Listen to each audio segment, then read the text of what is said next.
దాదాపుగా ఈ బిల్లులు వచ్చి 4 నెలలు పూర్తయినా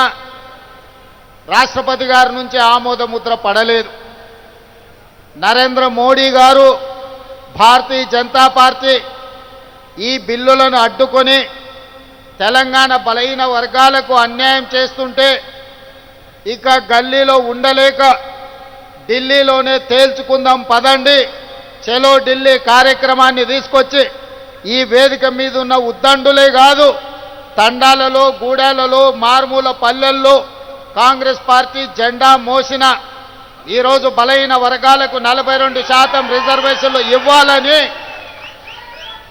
42% రిజర్వేషన్లను నరేంద్ర మోడీ గారు మెడలు వంచైనా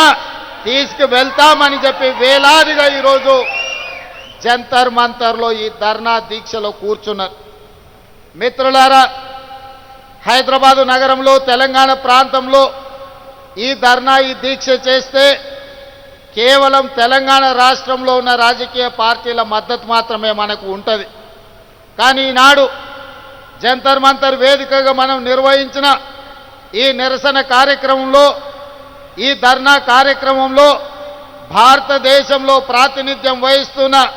దాదాపుగా 100 మంది పార్లమెంట్ సభ్యులు, ఇండియా కూటమిలో ఉన్న కీలకమైన రాజకీయ పార్టీలు, డిఎంకే కావచ్చు, ఎన్సీపీ కావచ్చు, సమాజ్వాదీ పార్టీ కావచ్చు, కమ్యూనిస్టు సోదరులు కావచ్చు, ఇతర ప్రాంతీయ రాజకీయ పార్టీలకు సంబంధించిన పార్లమెంట్ సభ్యులందరూ కూడా ఇక్కడికి వచ్చి ఈ 42% ఓబీసీ రిజర్వేషన్ల పోరాటంలో తెలంగాణ ప్రజలు ఒంటరి కాదు, మేమందరం మీకు అండగా నిలబడ్డామని బీహార్ నుంచి, మహారాష్ట్ర నుంచి, ఉత్తరప్రదేశ్ నుంచి, వివిధ రాష్ట్రాలకు సంబంధించిన రాజకీయ పార్టీలు తమిళనాడు నుంచి కూడా వచ్చి మా రాష్ట్రాల కోట్లాది మంది ప్రజల మద్దతు మీకు ఉంది, మీరు కొట్లాడండి, మీకోసం పార్లమెంటులో నరేంద్ర మోడీని నిలదీస్తామని చెప్పి ఇండియా కూటమికి సంబంధించిన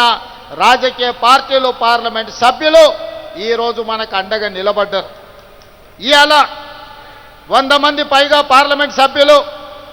తెలంగాణ మంత్రివర్గం మొత్తము, పార్లమెంట్ సభ్యులు, శాసనమండలి సభ్యులు, శాసన సభ్యులు, వేలాది మంది తెలంగాణ నలుమూలల నుంచి వచ్చిన మిమ్మల్ని చూసిన తర్వాత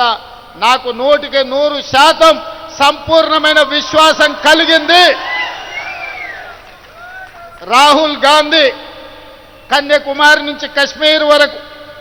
150 రోజులు మండు టెండల్లో, మంచు కొండల్లో పాదయాత్ర చేస్తూ తండాలలో, గూడాలలో, మారుమూల పల్లెల్లో పేదవాళ్లను కలుస్తూ వాళ్ళ గుండెల్ని తడుతూ వాళ్ళందరి ఆలోచన విని ఈ దేశానికి ఒక మాట ఇచ్చిండు. తెలంగాణ రాష్ట్ర ప్రజలకు ఒక మాట ఇచ్చిండు. తెలంగాణ రాష్ట్ర ప్రజలకు విజ్ఞప్తి చేసిండు. తెలంగాణ రాష్ట్రంలో మీరు కాంగ్రెస్ పార్టీని అధికారంలోకి తీసుకురండి, నా బాధ్యత మీకు 42% రిజర్వేషన్లను చట్టం చేసే బాధ్యత,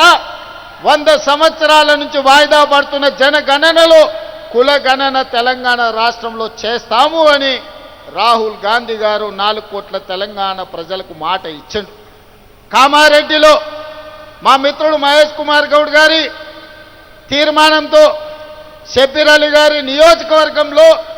42% బీసీ రిజర్వేషన్లు, బీసీ డిక్లరేషన్ను ఆనాడు పొన్నం ప్రభాకర్ గారు, అదేవిధంగా మా manifesto committee chairman Sridhar Babu గారి తీర్మానం మేరకు రాహుల్ గాంధీ గారు, సిద్ధరామయ్య గారు కామారెడ్డిలో ప్రజలకు మాట ఇచ్చారు. ఆ మాటలో భాగంగానే ఇవాళ 42% రిజర్వేషన్లకు సంబంధించి 100 సంవత్సరాల నుంచి ఏ రాష్ట్ర ప్రభుత్వం,